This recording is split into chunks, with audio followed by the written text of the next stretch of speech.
저는 그날 아버지를 평생 용서하지 않겠다고 결심했습니다. 어머니 수술비가 없다는 이유로 저를 동네에서 바보라고 손가락질 받던 남자에게 시집 보내겠다고 했기 때문입니다. 처음 그 말을 들었을 때 저는 웃음이 나왔습니다. 설마 농담이겠지 싶었습니다. 하지만 아버지 얼굴은 단 한 번도 보지 못한 표정이었습니다. 무너진 사람의 얼굴이었습니다. 사흘 전 새벽 어머니가 갑자기 쓰러졌습니다. 119 구급차 불빛이 골목을 빨갛게 물들이던 장면이 아직도 눈에 선합니다. 어머니 손은 얼음처럼 차가웠고 저는 맨발로 따라 뛰며 울고 있었습니다. 응급실 형광등 아래에서 의사가 말했습니다. 수술을 미루면 위험합니다. 그 다음 말이 더 무서웠습니다. 비용이 적지 않습니다. 속으로 생각했습니다. 가난한 사람에게 그 말은 거의 사형 선고나 다름없다고. 집으로 돌아오는 길에 저는 몇 번이나 물었습니다. 아버지 얼마예요? 아버지는 한참 뒤 겨우 말했습니다. 우리 형편으로는 못한다. 그날 밤 밥상 위 된장국은 식어갔고 아무도 수저를 들지 못했습니다. 아버지는 평생 처음으로 제 앞에서 얼굴을 감싸쥐고 울었습니다. 저도 무서웠습니다. 어머니를 잃을까봐. 다음 날부터 저는 돈을 빌리러 다녔습니다. 공장 언니, 먼 친척, 옛 친구 모두 어렵다며 고개를 저었습니다. 세상은 원래 없는 사람에게 더 차갑다는 걸 다시 느꼈습니다. 그날 저녁 아버지가 저를 마루로 불렀습니다. 낡은 형광등이 깜빡이고 있었습니다. 아버지는 종이봉투 하나를 내밀었습니다. 그 안에는 사진이 있었습니다. 낡은 점퍼를 입고 멍한 얼굴로 서 있는 남자. 동네 장터에서 사람들이 뒤에서 수군거리던 그 사람이었습니다. 저 집에서 수술비를 대준단다. 심장이 내려앉는 느낌이 들었습니다. 대신 결혼을 해야 한다. 저는 자리에서 벌떡 일어났습니다. 속으로 생각했습니다. 아버지가 나를 팔려는 건가? 아버지 미쳤어요? 엄마 살리려고 제 인생은 버려도 돼요? 아버지는 아무 말도 못했습니다. 한참 뒤 아주 작게 말했습니다. 나는 너도 살리고 싶다. 그날 밤 저는 방에 들어가 문을 잠그고 울었습니다. 앞으로 벌어질 일이 너무 무서웠습니다. 신혼이 아니라 지옥으로 들어가는 기분이었습니다. 그런데 다음 날 병원에서 어머니가 제 손을 꼭 잡았습니다. 하지 마라 엄마 때문에 내 인생 망치지 마. 그 말을 듣는 순간 더 무너졌습니다. 아픈 사람은 어머니인데 끝까지 제 걱정만 하고 있었습니다. 그날 저녁 아버지가 다시 말했습니다. 날 평생 원망해도 된다. 그래도 내 엄마는 살려야 하지 않겠냐. 저는 결국 물었습니다. 정말 그 집에 가면 수술할 수 있어요? 아버지는 고개를 끄덕였습니다. 그 순간 알았습니다. 제 인생은 제가 원한 방향으로 절대 흘러가지 않을 거라는 걸. 그리고 저는 어머니 수술 동의서 옆에 놓인 결혼 허락을 마치 사형 선고처럼 받아들였습니다. 그때는 몰랐습니다. 그 결혼이 제 인생을 망치는 게 아니라 모든 진실의 시작이었다는 걸요. 제 결혼 날짜는 놀랄 만큼 빨리 잡혔습니다. 마치 오래전부터 누군가 준비해둔 일처럼 모든 게 순식간에 흘러갔습니다. 어머니 수술 날짜와 제 결혼 날짜가 나란히 정해졌고 집 안에는 숨막히는 침묵만 흘렀습니다. 기쁨도 설렘도 없는 결혼 준비가 이렇게 처참한 것인지 그때 처음 알았습니다. 새로 맞춘 한복을 입고 거울 앞에 섰을 때 저는 스스로가 낯설었습니다. 신부가 아니라 제삿날 상복을 입은 사람 같았습니다. 동네 아주머니들은 저를 보며 혀를 찼습니다. 에휴 꽃다운 나이에. 그 말은 위로가 아니라 구경꾼의 탄식처럼 들렸습니다. 속으로 생각했습니다. 사람들은 남의 불행을 참 쉽게 말한다. 결혼식 날 저는 예식장 앞차 안에서 한동안 내리지 못했습니다. 손이 떨려 부케를 제대로 잡을 수도 없었습니다. 옆에 앉은 아버지는 말없이 앞만 보고 있었습니다. 그 순간 저는 그런 아버지가 너무 낯설고 미웠습니다. 문이 열리자 사람들의 시선이 한꺼번에 쏟아졌습니다. 수군거림이 칼처럼 귀에 꽂혔습니다. 엄마 수술비 때문에 시집간대. 그래도 저 남자한테는 좀.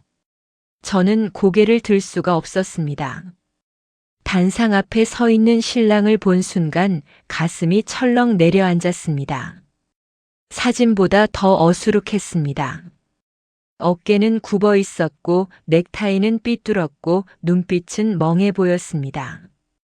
정말이구나. 막연하던 공포가 현실이 되는 순간이었습니다. 결혼식은 기계처럼 지나갔습니다. 걷고 고개 숙이고 서약을 듣고 하지만 속으로는 계속 같은 생각만 했습니다. 속으로 생각했습니다. 지금이라도 도망가고 싶다. 그런데 엄마는 어떡하지? 그 생각 하나가 저를 붙잡고 있었습니다. 식이 끝난 뒤 찾아온 사람들은 덕담인지 동정인지 모를 말을 쏟아냈습니다. 고생 끝에 복이 온다. 그 말이 왜 그렇게 잔인하게 들렸는지 모릅니다. 저는 당장 오늘 밤이 두려워 견딜 수가 없었습니다. 신혼집은 낡은 단층 집이었습니다. 마당에는 잡초가 자라 있었고 처마 밑 풍경이 바람에 달각거렸습니다. 집 안은 지나치게 조용했습니다. 그 조용함이 오히려 더 무서웠습니다.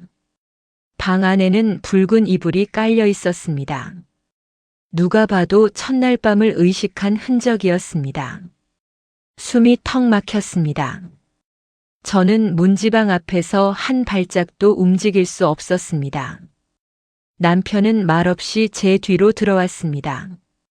결혼식 내내 한마디도 하지 않았던 그 침묵이 저를 더 미치게 했습니다. 저는 방 구석에 앉아 두 손을 꽉 모았습니다. 심장이 너무 빨리 뛰어 귀에서 쿵쿵 소리가 나는 것 같았습니다. 그때였습니다. 덜컥. 방문이 닫혔습니다. 잠시 뒤 철컥. 문이 잠기는 소리가 났습니다. 그 순간 저는 온몸이 굳었습니다. 이제 정말 끝이구나 싶었습니다. 도망갈 수도 소리칠 수도 없는 밤. 속으로 생각했습니다. 엄마 저 너무 무서워요. 남편이 천천히 제 쪽으로 걸어왔습니다. 한 걸음 한 걸음. 그 발소리가 마치 제 심장 위를 밟는 것 같았습니다. 저는 눈을 감았습니다. 차라리 아무것도 보지 않는 게 낫다고 생각했습니다. 그런데 바로 그때였습니다. 제 앞에 선 남편이 아주 또렷한 목소리로 말했습니다. 미안합니다. 저는 눈을 번쩍 떴습니다. 그 목소리는 결코 바보의 목소리가 아니었습니다. 그리고 그날 밤 그가 제게 들려준 다음 말은 제 인생을 완전히 뒤집어 놓았습니다. 미안합니다. 그 한마디는 방 안의 공기를 단번에 바꿔 놓았습니다. 저는 순간 제가 잘못 들은 줄 알았습니다. 동네에서 바보라고 불리던 사람이 그렇게 또렷한 목소리로 말할 거라고는 상상도 못했기 때문입니다. 방금까지 저를 짓누르던 공포가 이번에는 다른 방향으로 변하기 시작했습니다. 무서움 속에 의문이 섞였습니다. 남편은 저와 조금 떨어진 곳에 조용히 앉았습니다. 가까이 오지도 않았고 손 하나 건드리지 않았습니다. 그저 깊게 한숨을 내쉬며 바닥을 바라봤습니다. 그 모습은 식장에서 멍하니 서 있던 사람과 전혀 달랐습니다. 눈빛부터 달랐습니다. 멍해 보이던 얼굴에 묘한 긴장과 미안함이 서려 있었습니다. 놀라셨죠? 저는 아무 말도 할 수 없었습니다. 머릿속이 복잡하게 엉켜버렸습니다. 문 잠근 건 밖에서 못 들어오게 하려던 겁니다. 그 말을 듣고도 안심이 되지 않았습니다. 오히려 더 혼란스러웠습니다. 당신 누구예요? 겨우 짜낸 제 목소리는 갈라져 있었습니다. 그는 씁쓸하게 웃었습니다. 다들 저를 바보라고 부르죠. 근데 그건 제가 만든 소문입니다. 순간 숨이 멎는 줄 알았습니다. 무슨 뜻이에요? 그는 제 얼굴을 똑바로 보며 말했습니다. 당신 아버지가 저를 그렇게 소개한 것도 제가 부탁드린 겁니다. 저는 말문이 막혔습니다. 지금 이 상황이 거짓말인지 진실인지 판단조차 서지 않았습니다. 왜 그런 짓을 해요? 그는 잠시 망설이다가 낮게 말했습니다. 돈 때문입니다. 사람 욕심이 무서울 때가 있습니다. 그리고 서랍에서 서류 봉투 하나를 꺼냈습니다. 너무 익숙한 손놀림이었습니다. 저희 집안에 땅이 좀 있습니다. 아버지 돌아가시고 나서 큰 집 사람들이 움직이기 시작했습니다. 제가 혼자 남으니까 다들 만만하게 본 거죠. 그의 목소리는 담담했지만 내용은 무서웠습니다. 협박도 있었고 사고가 날 뻔한 적도 있었다고 했습니다. 그래서 그냥 바보처럼 살기 시작했습니다. 멍청한 척하면 사람들이 방심하더군요. 저는 소름이 돋았습니다. 속으로 생각했습니다. 그럼 지금까지의 모습은 다 연기였다는 건가? 가장 궁금한 걸 물었습니다. 그럼 왜 하필 저랑 결혼한 거예요? 그의 얼굴이 잠시 굳었습니다. 처음엔 필요해서였습니다.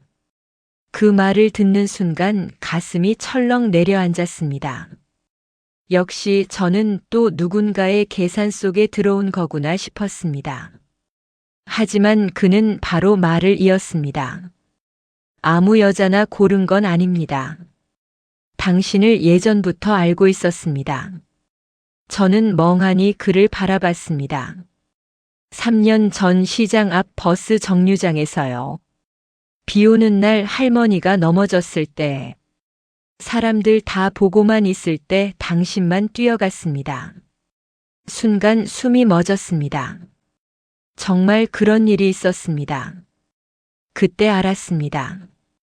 아직도 남을 먼저 생각하는 사람이 있구나 하고요. 저는 아무 말도 할 수 없었습니다. 당신 아버지가 수술비 때문에 무너져 있다는 걸 알고 고민했습니다. 거래처럼 보일 걸 알면서도 그 방법밖에 없었습니다. 그래서 당신이 수술비를 낸 거예요? 그는 조용히 고개를 끄덕였습니다. 저는 얼어붙었습니다. 이 결혼을 제일 끔찍하게 만든 사람이 아버지가 아니라 이 남자일 수도 있다는 뜻이었기 때문입니다.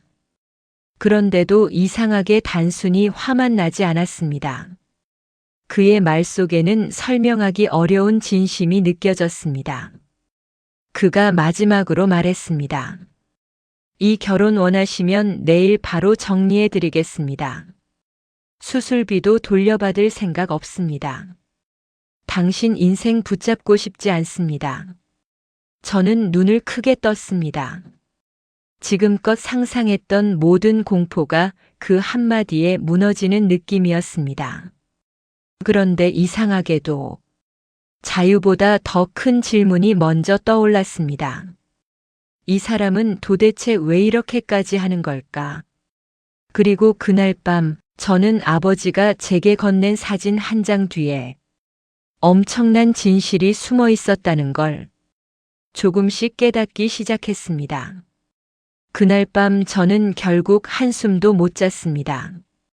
남편은 시간을 주겠다며 방 한쪽 바닥에 이불을 펴고 눕겠다고 했습니다. 저는 그 말조차 쉽게 믿기지 않았습니다. 며칠 전까지만 해도 동네에서 바보라고 불리던 사람이었으니까요. 하지만 그는 정말 제게 손 하나 대지 않았습니다. 숨소리조차 조심하는 사람처럼 멀찍이 누워만 있었습니다. 그럴수록 제 머릿속은 더 복잡해졌습니다. 속으로 생각했습니다. 저 사람이 하는 말이 전부 사실이라면 아버지는 왜 아무 설명도 하지 않았을까? 새벽녘 닭 우는 소리에 그가 먼저 일어났습니다. 얼굴만 씻고 오겠습니다. 아침은 불편하시면 같이 안 드셔도 됩니다. 그 말투는 지나치게 예의 바르고 차분했습니다. 오히려 그게 더 저를 불안하게 만들었습니다. 그가 나간 뒤 저는 방 안을 둘러봤습니다. 한쪽 책장에 꽂힌 책들이 눈에 들어왔습니다. 민법, 부동산, 경영회계, 전기 관련 서적들까지. 바보라고 불리던 사람의 방에는 전혀 어울리지 않는 것들이었습니다. 서랍 속 공책을 펼쳐보자 더 놀라운 것이 나왔습니다. 누가 언제 누구를 만났는지, 어떤 서류를 주고받았는지 날짜별로 꼼꼼히 적혀 있었습니다. 치밀하고 단정한 기록이었습니다. 순간 등줄기가 서늘해졌습니다. 이건 오랫동안 대비해 온 사람의 흔적이었습니다. 그때 문이 열렸고 저는 깜짝 놀라 공책을 덮었습니다. 남편은 제가 본 걸 알아챘지만 화내지 않았습니다. 오히려 체념한 듯 웃었습니다. 보셨군요. 그는 제 맞은편에 앉아 조용히 말을 이어갔습니다. 아버지가 살아계실 때는 괜찮았지만 돌아가신 뒤 큰 집 쪽에서 재산을 노리기 시작했다고 했습니다. 처음엔 좋게 말하며 위임장을 가져왔고 대신 관리해 주겠다며 도장을 요구했다고 합니다. 가족이라 믿었지만 서류가 점점 이상해졌고 돈 흐름도 맞지 않았다고 했습니다. 그때부터 싸움이 시작됐습니다. 밤중에 마당에 돌이 날아들고 술 취한 척 찾아와 소란을 피운 날도 있었다고 했습니다. 한 번은 트럭이 일부러 들이받을 듯 달려들기도 했다고 했습니다. 저는 몸이 굳었습니다. 재산이 사람을 어디까지 잔인하게 만드는지 그제야 실감했습니다.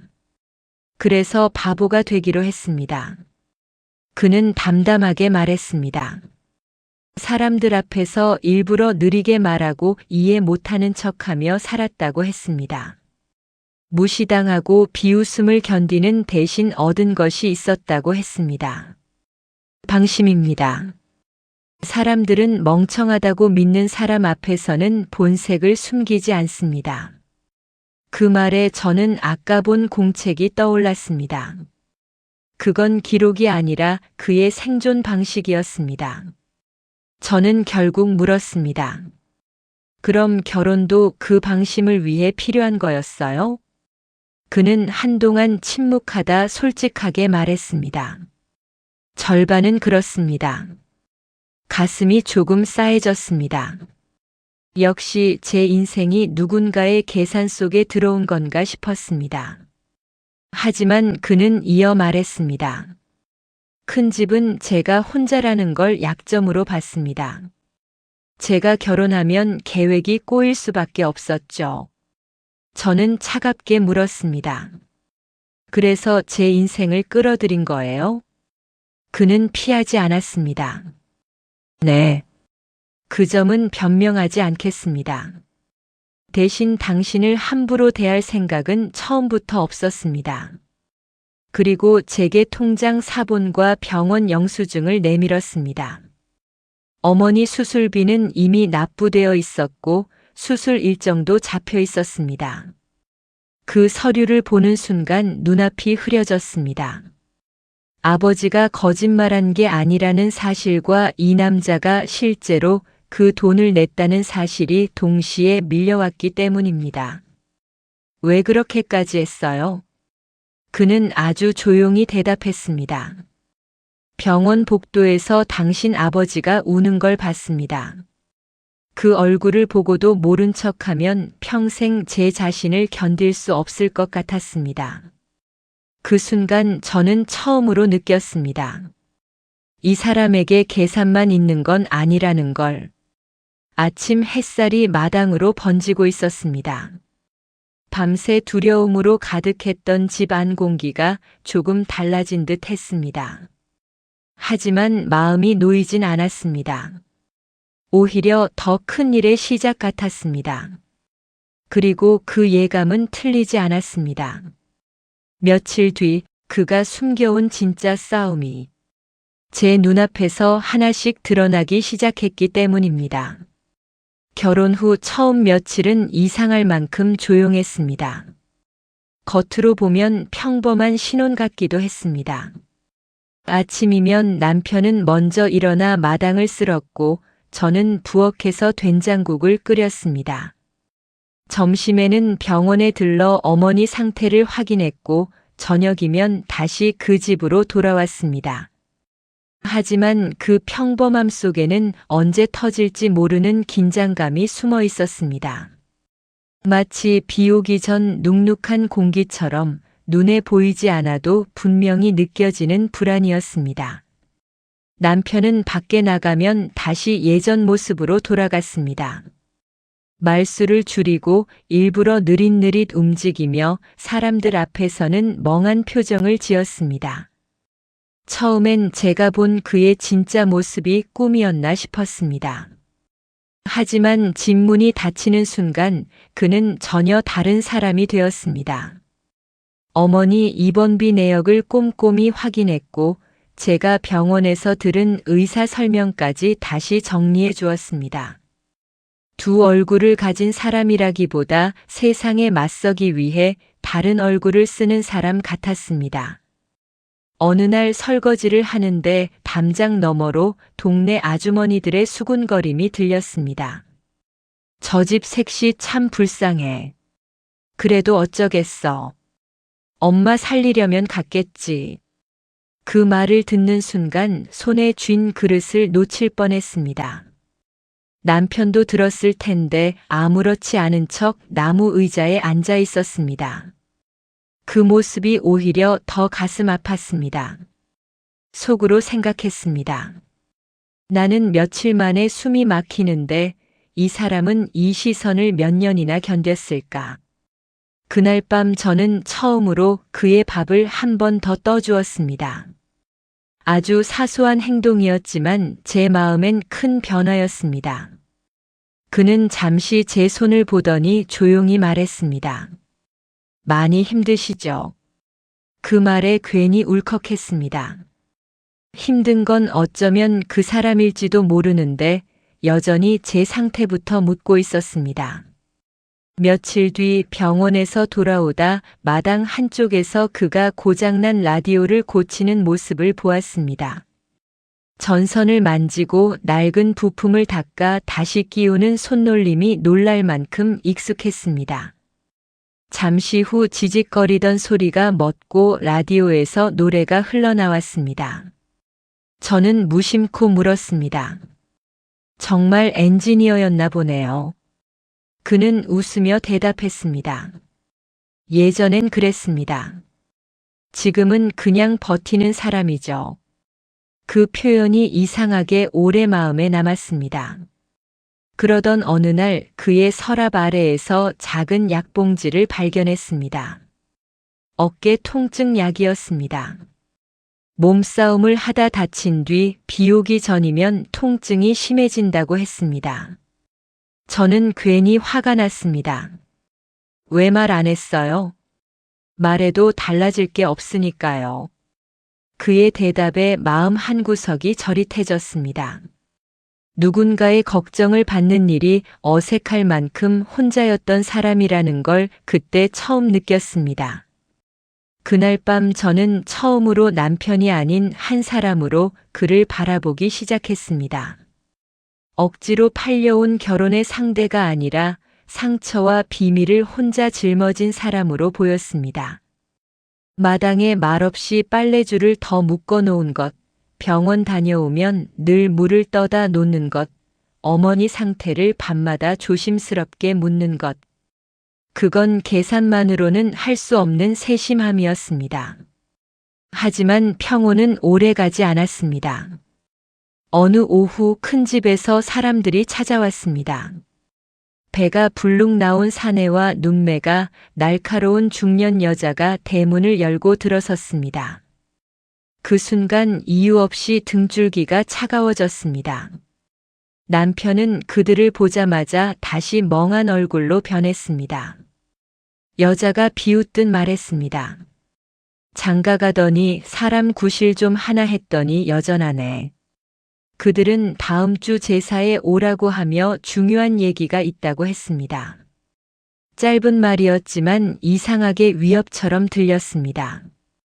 그들이 돌아간 뒤 집안 공기가 완전히 달라졌습니다. 저는 떨리는 목소리로 물었습니다. 저 사람들 큰집 식구예요? 남편은 한참 침묵하다 아주 낮게 말했습니다. 이제 시작될 겁니다. 그 말은 조용했지만 제 가슴을 세게 내려쳤습니다.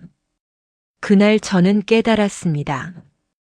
제가 시집 온 집이 평범한 시댁이 아니라 오래 감춰진 탐욕과 거짓이 들끓는 곳이었다는 것을요. 제삿날 아침부터 공기가 묘하게 무거웠습니다.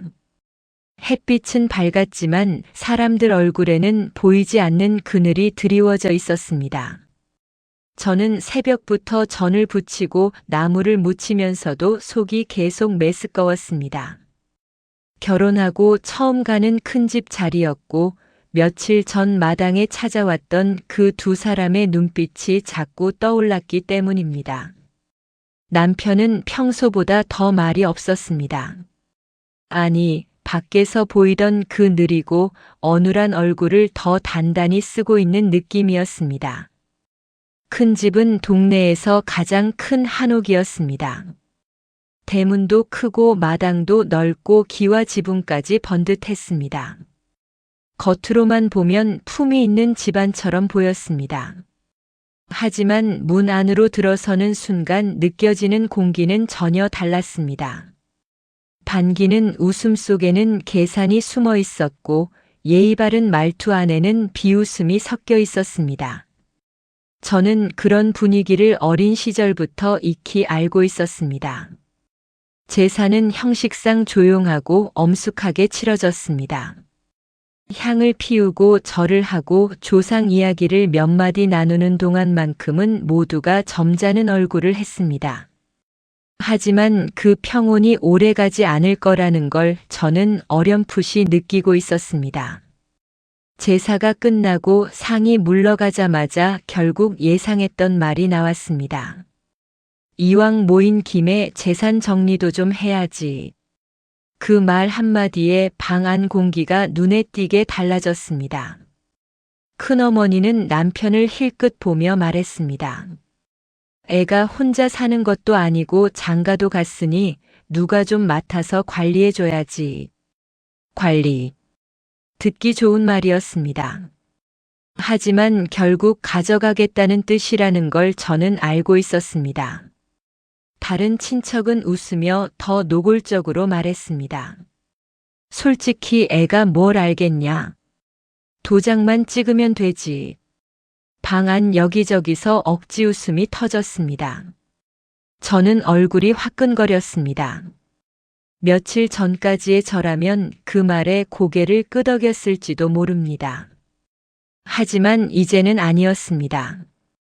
이 사람들이 얼마나 큰 착각 속에서 떠드는지 저만 알고 있다는 사실이 오히려 숨이 막혔습니다. 속으로 생각했습니다. 언제까지 듣고만 있을 건가? 도대체 언제 움직일 건가? 큰집 사내가 서류철을 꺼내 남편 앞에 내려놓았습니다.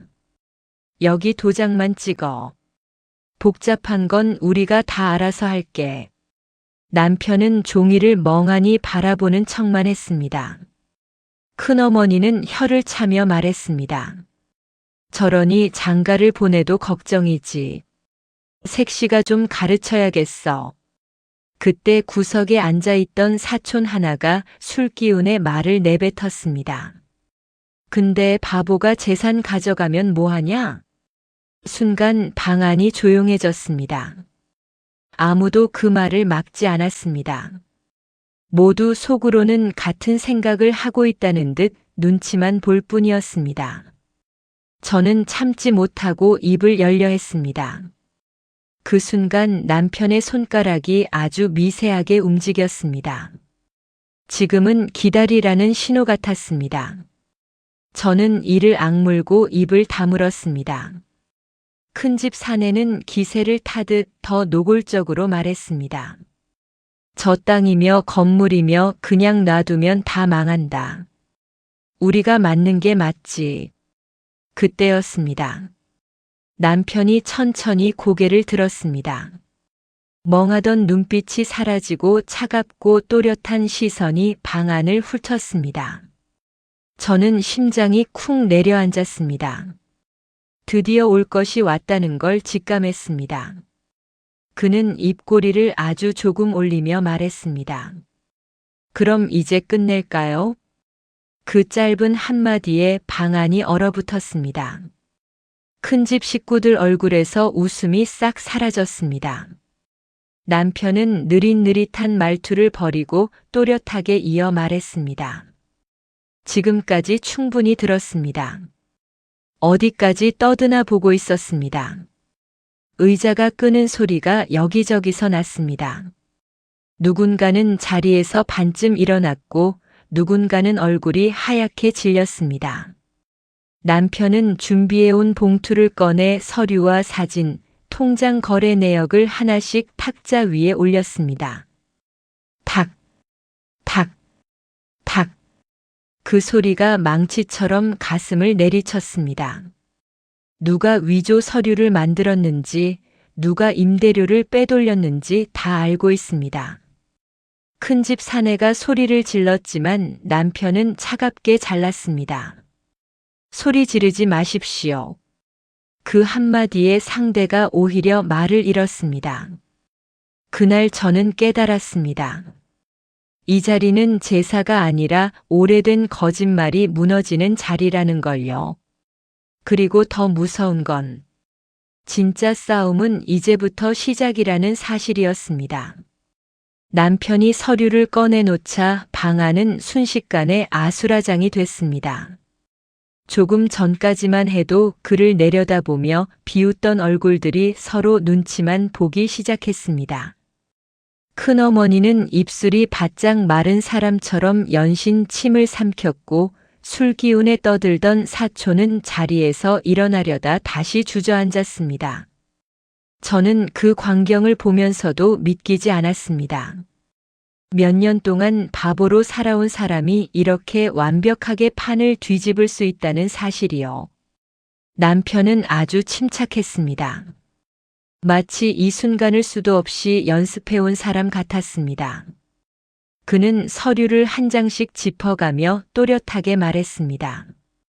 이건 창고 임대료 내역입니다. 계약은 제 이름인데 돈은 다른 계좌로 들어갔습니다. 다음 종이를 들었습니다. 이건 토지세 기록입니다. 제가 모르게 명예 이전을 시도한 흔적이 남아 있습니다. 그리고 마지막 서류를 탁자 위에 내려놓았습니다. 이건 아버지 서명을 위조한 문서입니다. 필적 감정도 맡겨놨습니다. 그 말을 듣자 큰집 사내 얼굴이 눈에 띄게 굳었습니다. 아까까지 큰 소리 치던 사람이 이제는 턱이 덜덜 떨리는 걸 감추지 못했습니다. 그는 억지로 웃으며 말했습니다. 야, 내가 뭘 안다고 그런 걸 들고 와? 누가 믿어? 남편은 짧게 웃었습니다. 믿게 하려고 준비한 게 아닙니다. 그리고 그는 천천히 시계를 바라봤습니다. 그 짧은 행동 하나에 제 심장이 크게 뛰었습니다. 누군가를 기다리고 있다는 느낌이 들었기 때문입니다. 이미 제출했으니까요. 방안이 다시 얼어붙었습니다. 큰어머니 얼굴이 순식간에 창백해졌고 누군가는 벌떡 일어나 밖으로 나가려 했습니다. 그때 마당에서 자동차 문 닫히는 소리가 들렸습니다. 철컥, 철컥. 이어 무거운 발소리가 대청마루로 다가왔습니다. 그리고 단단한 목소리가 울렸습니다. 경찰입니다. 그 한마디에 방 안은 완전히 무너졌습니다. 큰어머니가 먼저 비명을 질렀고 도망치려던 사촌은 형사와 마주쳐 그대로 얼어붙었습니다. 큰집 사내는 남편에게 달려들 듯 일어났지만 형사들이 순식간에 막아섰습니다. 한때 집안의 실세인 척하던 사람이 손목을 붙잡힌 채 버둥거리는 모습을 보며 인간의 권위가 얼마나 허망한지 느꼈습니다. 형사는 서류를 확인하며 또렷하게 말했습니다. 사문서 위조와 횡령 관련 조사 예정입니다. 협조 부탁드립니다. 큰어머니는 그 자리에 주저앉았습니다. 입으로는 오해라고 반복했지만 얼굴은 이미 모든 걸 말해주고 있었습니다. 술 기운에 떠들던 사촌도 난 몰랐다고 외쳤지만 남편은 차갑게 잘랐습니다. 모르면 왜 제 이름으로 들어온 돈을 당신 계좌로 돌렸습니까? 그 말에 사촌은 입을 다물었습니다. 저는 그제야 모든 거짓이 끝나고 진실이 시작된다는 걸 느꼈습니다. 속으로 생각했습니다. 이 사람은 바보가 아니었다. 이 집안에서 가장 오래 참고 가장 멀리 본 사람이었다. 그 순간 이상하게도 남편보다 아버지 얼굴이 먼저 떠올랐습니다. 병원 복도에서 떨던 아버지, 제 원망을 다 받아내면서도 내 엄마는 살려야 하지 않겠냐고 했던 그 목소리. 혹시 아버지는 처음부터 이 사람을 믿고 있었던 걸까? 형사들이 한 사람씩 데리고 나가는 동안 집안은 울음과 고함으로 가득 찼습니다. 하지만 남편은 끝까지 흔들리지 않았습니다. 마치 이 모든 소리를 몇 년째 듣고 있었다는 듯 조용히 서 있었습니다. 저는 결국 낮게 물었습니다. 안 힘들어요? 그는 잠깐 지친 얼굴로 대답했습니다. 힘들죠. 그 한마디에 제 가슴이 무너졌습니다. 그는 강한 사람이 아니라 끝이 보일 때까지 버틴 사람이었습니다. 형사들이 모두 떠나고 마당이 텅 비자 제삿날의 소라는 거짓말처럼 사라졌습니다. 뒤집어진 찻잔과 흩어진 서류만 남아 있었습니다. 마루 끝에 서 있는 남편을 바라보며 저는 비로소 알았습니다. 제가 결혼한 사람은 동네에서 수군거리는 바보가 아니라 혼자서 지옥 같은 시간을 견디며 살아남은 사람이었다는 걸요. 그리고 그날 밤 그가 들려준 마지막 이야기는 제가 아버지를 다시 보게 만든 시작이었습니다. 큰 집에서 돌아온 날 밤 저는 이상하리만큼 조용했습니다. 놀랄 일도 많았고 생각할 것도 많았지만 머릿속은 텅 빈 것처럼 멍했습니다. 사람은 충격이 너무 크면 울지도 못한다더니 정말 그랬습니다. 옷을 갈아입어도 물을 마셔도 모든 게 남의 일 같았습니다. 제 앞에 앉은 남편 역시 말이 없었습니다. 늘 조용한 사람이었지만 그날의 침묵은 달랐습니다. 오래 끌어온 싸움을 끝낸 사람의 숨 고르기 같았습니다. 한참 뒤 제가 먼저 물었습니다. 아버지는 어디까지 알고 계셨어요? 며칠 전까지만 해도 저는 아버지를 원망하는 마음뿐이었습니다. 하지만 이제는 확신할 수 없었습니다. 정말 저를 팔아넘긴 건지 아니면 제가 몰랐던 사정이 더 있었는지 알고 싶었습니다. 남편은 잠시 생각하다 조용히 말했습니다. 전부는 아닙니다. 제가 바보가 아니라는 건 아셨지만 제가 무엇을 준비하고 있는지는 자세히 모르셨을 겁니다. 그 말에 가슴이 묘하게 흔들렸습니다. 아버지가 완전히 속은 건 아니라는 뜻이었습니다. 그럼 왜 그런 제안을 하셨어요? 제가 묻자 그는 담담하게 대답했습니다. 처음엔 그냥 병원비를 도와드리려 했습니다. 그런데 당신 아버지가 거절하셨습니다. 저는 눈을 크게 떴습니다. 아무 대가 없이 받을 수 없다고 하셨습니다. 자존심이 많이 상해 계셨습니다. 순간 병원 복도에서 떨던 아버지 모습이 떠올랐습니다. 가난 때문에 무너진 가장의 자존심, 아내를 살려야 한다는 절박함. 딸에게 평생 죄인이 될 걸 알면서도 붙잡아야 했던 마지막 선택. 그 모든 시간이 한꺼번에 가슴을 눌렀습니다. 그분이 그러셨습니다. 내 딸 인생 그냥 넘길 수는 없다고요. 그 말을 듣는 순간 저는 고개를 들 수 없었습니다. 남편은 조용히 말을 이었습니다. 당신 이야기를 했습니다. 예전에 시장 앞에서 사람 쓰러졌을 때 도와주던 모습이요. 저는 그 일을 거의 기억하지 못했습니다. 하지만 누군가에겐 그 장면이 인생을 바꾸는 기억이 될 수도 있다는 걸 그때 처음 알았습니다. 당신 아버지는 오래 망설이셨습니다. 몇 번이나 안 된다고 하셨습니다.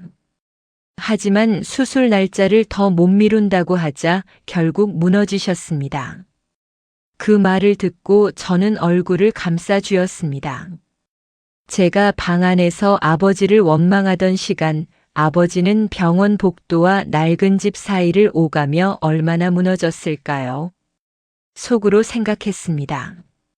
아버지는 저를 버린 게 아니라 가장 끔찍한 방법밖에 남지 않았던 사람일지도 모른다. 다음 날 저는 병원으로 갔습니다. 어머니는 한결 나아진 얼굴로 누워 계셨고 아버지는 창가 의자에 앉아 졸고 있었습니다. 며칠 사이 더 늙어 보였습니다.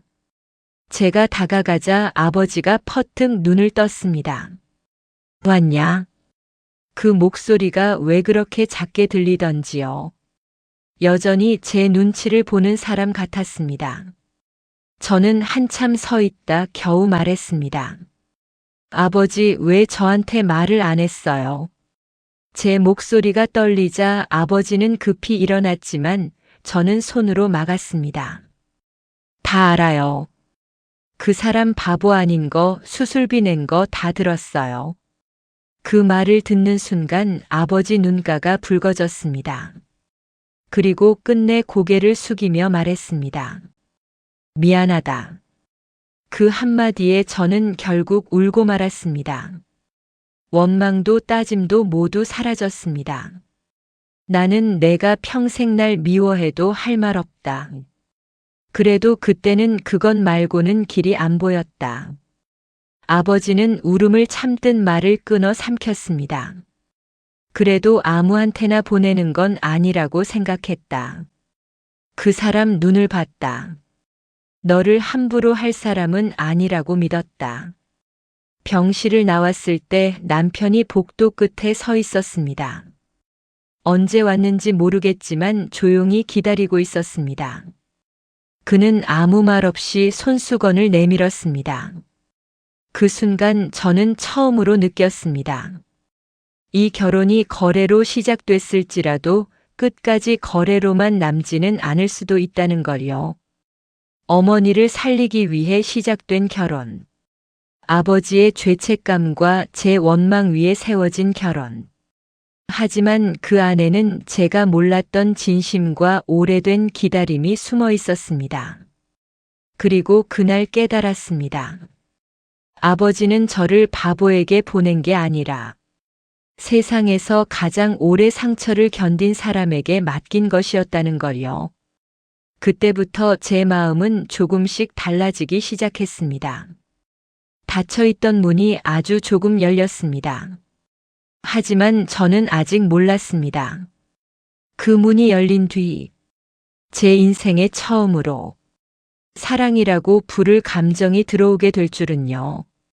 그날 밤 병원에서 돌아오는 길에 저는 처음으로 남편과 나란히 오래 걸었습니다. 말은 거의 하지 않았지만 이상하게 불편하지 않았습니다. 예전 같았으면 침묵이 숨막혔을 텐데 그날은 오히려 마음이 조금씩 풀리는 느낌이었습니다.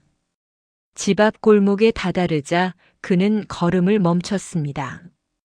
가로등 불빛 아래 그의 얼굴이 유난히 지쳐 보였습니다. 할 말이 있습니다. 그의 목소리는 평소보다 낮고 조심스러웠습니다. 저는 괜히 심장이 빨리 뛰었습니다. 이제 또 어떤 이야기를 듣게 될까 두려우면서도 듣고 싶었습니다. 처음부터 당신을 속일 생각은 없었습니다. 그는 천천히 말을 꺼냈습니다.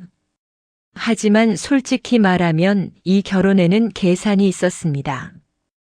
혼자서는 버티기 힘들다고 생각했습니다. 누군가 제 편이 되어줄 사람이 필요했습니다. 저는 조용히 그의 말을 듣고 있었습니다. 이미 알고 있던 이야기였지만 직접 듣는 건 또 달랐습니다. 그는 한 번 숨을 고르고 이어 말했습니다. 그런데 같이 살면서 생각이 달라졌습니다. 당신은 제가 예상했던 사람보다 훨씬 강했고 훨씬 따뜻했습니다. 그 말에 제 눈이 저절로 내려갔습니다. 어머니 병실에서 울던 모습, 마당에서 혼자 설거지하던 날들, 담장 너머 수군거림을 듣고도 참아내던 순간들이 떠올랐습니다. 그는 그런 저를 다 보고 있었던 겁니다. 그래서 이제는 계산이 아니라 부탁을 드리고 싶습니다. 그는 아주 조심스럽게 제 손등 위에 손을 얹었습니다. 깜짝 놀랄 만큼 따뜻했습니다. 앞으로도 제 옆에 있어 주실 수 있습니까? 그 질문은 이상하게도 가슴 깊숙이 울렸습니다. 억지로 맺어진 결혼에서 처음 듣는 진짜 선택의 말이었기 때문입니다. 저는 한동안 아무 대답도 하지 못했습니다. 속으로 생각했습니다. 이 사람을 믿어도 되는 걸까? 아니, 이미 마음이 움직이고 있는 건 아닐까? 그때 멀리서 병원 앰뷸런스 사이렌 소리가 들려왔습니다. 어머니가 누워 계신 병실, 울고 있던 아버지, 그리고 제 곁에 서 있는 이 남자. 모든 장면이 한꺼번에 겹쳐졌습니다. 저는 천천히 그의 손을 잡았습니다. 지금은 잘 모르겠어요. 그는 순간 숨을 멈춘 듯 했습니다. 하지만 저는 말을 이어갔습니다. 그래도 도망치지는 않을게요. 같이 버텨볼게요. 그는 그 말을 듣고 처음으로 크게 웃었습니다. 그 웃음에는 몇 년치 긴장이 한꺼번에 풀린 것 같은 안도감이 담겨 있었습니다. 그리고 아주 조용히 말했습니다. 그거면 충분합니다. 집에 돌아와 마루에 나란히 앉았습니다. 가을바람이 마당을 스치고 지나갔습니다. 언젠가 이 집이 낯설고 무섭게만 느껴졌던 시간이 거짓말처럼 멀게 느껴졌습니다. 며칠 뒤 어머니는 퇴원을 하셨습니다. 아버지는 남편 앞에서 몇 번이나 고개를 숙였습니다. 남편은 그때마다 조용히 말했습니다. 이제 가족입니다. 그만하셔도 됩니다. 그 말을 듣는 순간 저는 가슴이 먹먹해졌습니다. 거래로 시작된 인연이 가족이라는 이름으로 바뀌는 순간이었기 때문입니다. 시간이 조금 더 흐르자 동네 사람들의 수군거림도 점점 줄어들었습니다. 대신 다른 말들이 들리기 시작했습니다. 생각보다 괜찮은 사람이더라. 색시가 잘 만났네. 저는 그 말을 들을 때마다 이상하게 웃음이 나왔습니다. 처음 이 집에 들어오던 날 제 인생이 끝났다고 생각했던 제가 이제는 이 사람 옆에서 새로운 시간을 살고 있었기 때문입니다. 어느 저녁 남편이 고쳐놓은 라디오에서 옛 노래가 흘러나왔습니다. 우리는 아무 말 없이 그 노래를 들었습니다. 그리고 자연스럽게 손을 잡았습니다. 그 순간 저는 깨달았습니다. 사람의 인생은 거래로 시작될 수도 있지만 사랑으로 이어질 수도 있다는 걸요. 어머니를 살리기 위해 시작된 결혼.